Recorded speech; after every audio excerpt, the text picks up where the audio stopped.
Well, hey, welcome to Movie Community College. I am the professor, and this is going to be my movie review for the Gangs of Wasseypur. I'm going to try to do the best I can with it. It was a very long movie that I watched. I watched it in 8 parts, and then I went through and watched it in 2 parts. And I don't speak the language. I was just reading the subtitles, and so I hope that I do this thing some justice here. Um, where to start with this thing?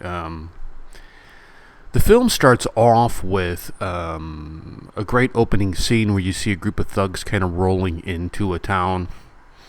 They're kind of warning all the local folks, hey, listen, shut your doors, shut your windows, don't come out. We got business to take care of. It's for your own good.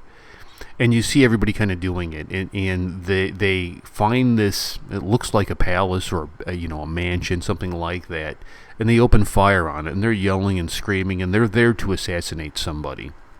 And that portion of it, kind of kicks the film off. And as a foreigner, as a dude who's not familiar with this, wasn't sure what was going on, and then we begin the kind of flashbacks. I thought the use of flashbacks was really good. This movie was filled with a bunch of misdirects, so you think maybe one thing is going to happen, but another thing is really at play here.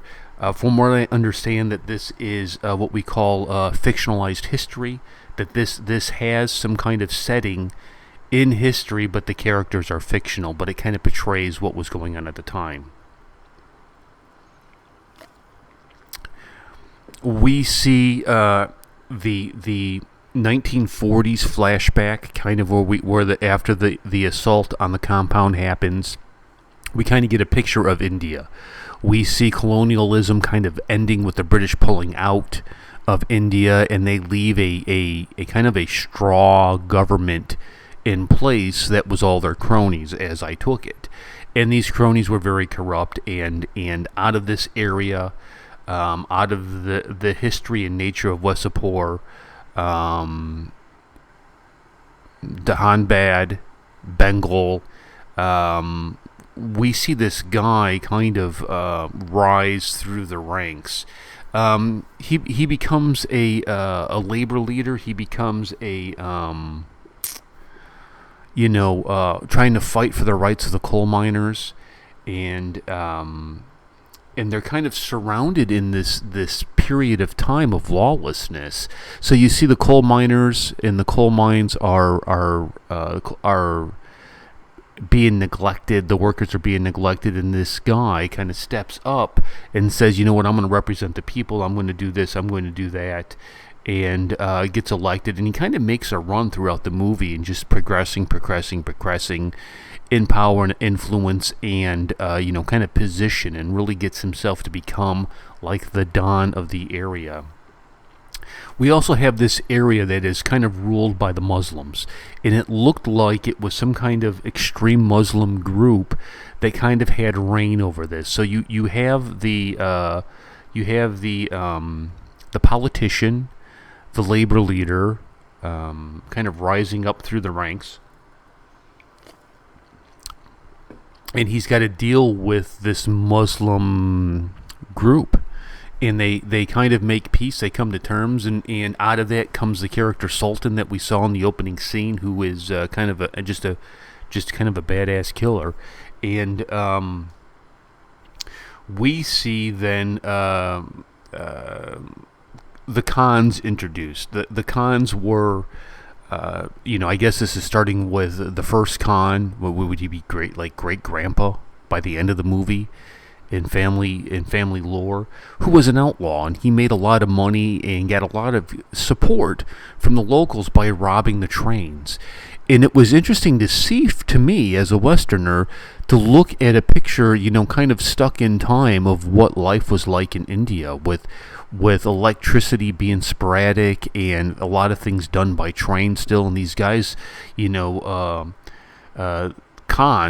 we'll call him Khan version 1, the outlaw, would go in with his horses and derail trains and steal all this stuff and sell it in the black market.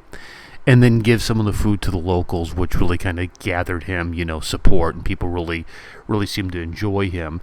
There is a kind of a bounty put out on this outlaw, and we see it kind of a big setup going on where the Qureshi, I think that's what they were called, the Qureshi, the Muslim, militant kind of force, decides they're going to take Khan down, and there's this big, kind of Ramadir Singh and the Sultan slash Kurshi element kind of coming together to get this guy Khan under wraps. And there's a whole massacre that happens, and we see Khan now forced to be a legitimate worker, and Singh gives him a job, kind of being, they called him the muscle man. So he kind of made sure that the mines were operating. They made sure that, workers stayed in line. He made sure all this stuff would happen. And it was, kind of humiliating, I think, for Khan, who was this famous outlaw, to go into Singh's employment as his enforcer. Well, Khan has a wife, and she's pregnant with a child, and he is going to go to the birth, and things happen, right? He sees this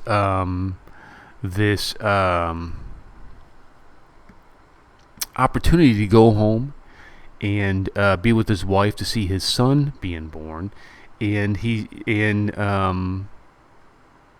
Singh stops it. Singh stops it because he knows that Khan has ambition of taking over the coal mines, and so they try to set up this, we're going to try to kill him right here. He's not going to be able to make it to his son's birth, and he has to fight a couple guys, and he gets out of it, and he gets there ultimately to find his wife died in childbirth, gives birth to a son, who would be, the father, Khan, I guess.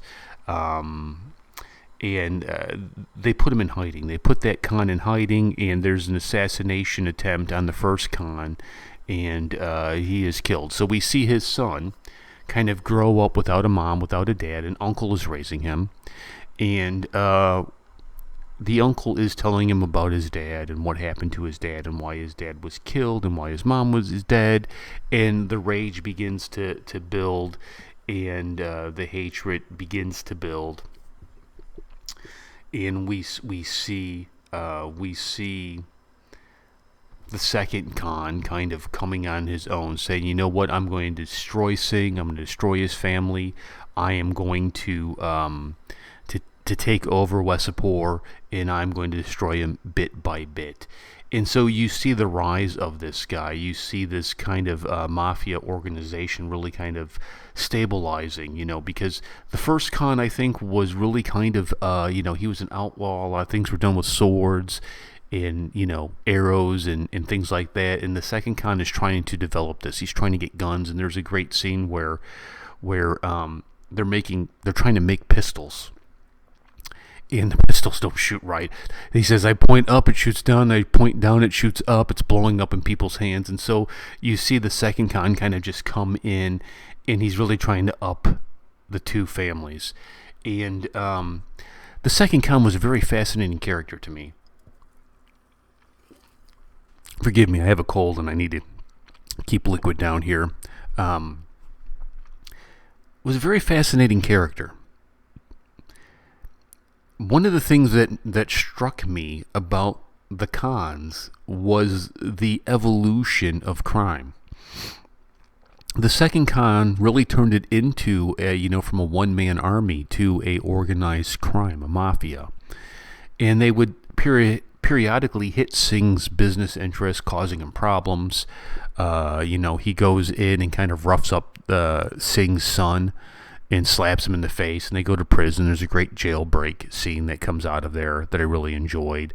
And we see him kind of on the run, and he got married, and he has a family with his wife, but he also picks up a girlfriend that he falls in love with, and she has a son, an illegitimate son. And now the story kind of shifts to the second Khan ruling his empire, which is small to what it grows to, and the conflict that is happening now with the two women, right? And you see that kind of playing out, and then you see Singh understanding that and trying to play on that. Ultimately, Singh has the second Khan murdered, and that causes all kinds of devastation in his family, both with the Bengali Hindu girl, who I thought was outstanding in the film, and along with his wife. We see the boys that come up, and the main one is Fazl, who kind of comes up, and that is the legitimate children.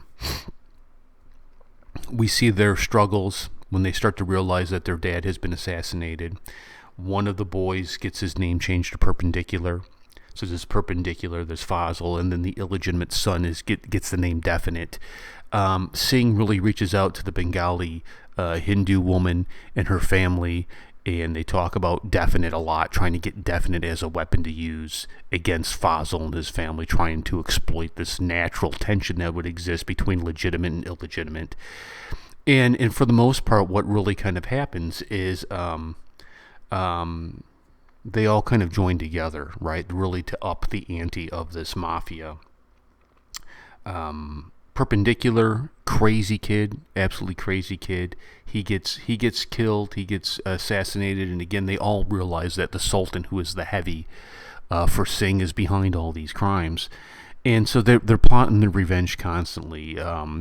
We see Fazl, ultimately raised to the top, get this crime family just huge, and he's really making dents into Singh's empire. And then there's a plan that's hatched. They're going to kill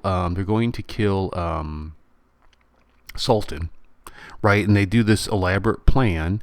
And this is really kind of the intrigue, because all this stuff that kind of happens is you see the intermarrying of families, you see them trying to marry into Sultan's family, what they do, and they try to bring peace and manipulation, and these plots begin to just unroll, and they're intertwined, and there are so many misdirects in this film that you think we're going to go this way, but no, you go that way, you go this way, you go that way, and we see this plan to avenge, Sadhir, death, and they're going to kill the Sultan, and Fazl is behind this, and they're ultimately going to take this to Singh, and Definite is involved in this, and Singh reaches out to Definite saying, hey, we want you to help us kill your brother, and he goes to Fazl and tells him the whole plan, and they understand, and you see the big shootout, you see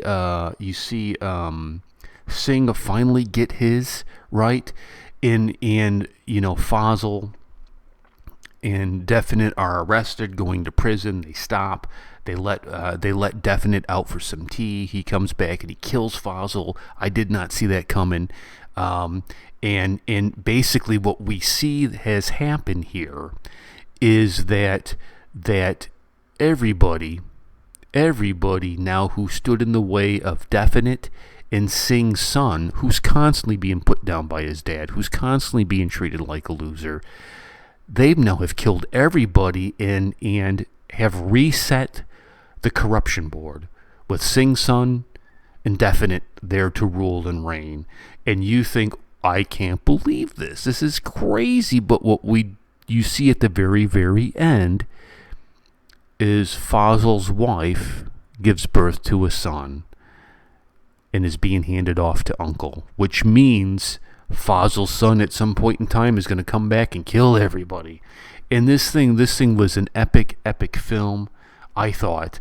I found it very interesting to watch the progression of evil through the Khans.